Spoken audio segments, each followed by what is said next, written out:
This is the internet. Nobody cares. So talk fast.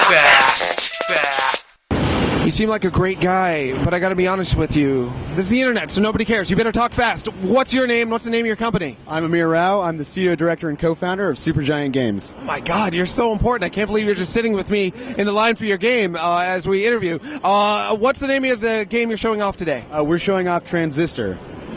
And it's a beautiful looking game. Tell us about Transistor. What makes it different from Bastion? What your new goals are? What are your similar goals from your prior game? Tell us all about it. So Transistor is a new science fiction themed action RPG from the team that made Bastion.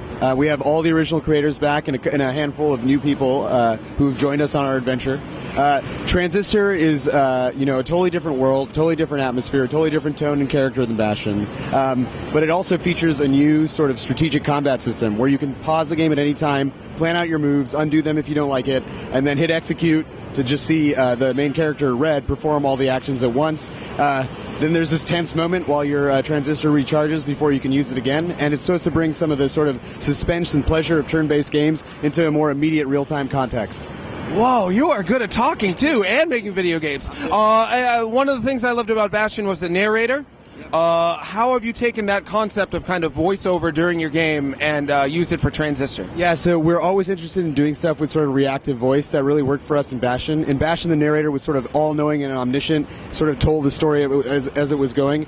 This time with our voice, it's a character in the game world who doesn't know everything, who's sort of figuring out things as you're figuring them out, and he's sort of like a partner on your journey. Yeah. Very interesting. I can't wait to check it out. I won't be checking it out anytime soon, though, because your freaking lines are so long. So who are you making games for? Yeah, so we make games for people who love strongly atmospheric games with sort of gameplay and narrative well intertwined and enmeshed, who love being in really cool worlds, and who sort of maybe are interested in or are interested in getting into our sort of signature style. Awesome. Who are your games not for? I mean, the game doesn't really have like competitive multiplayer, so I don't know. You're not going to be able to like frag dudes or whatever in this game. And I play, I have 620 hours of Dota 2 played, and I love games like that. But our feel is a little different. Yeah, that makes a lot of sense. So it is for that time you want to be alone, experiencing something the developers created for you, focusing on that interplay. How nice! What platforms is your game planned for?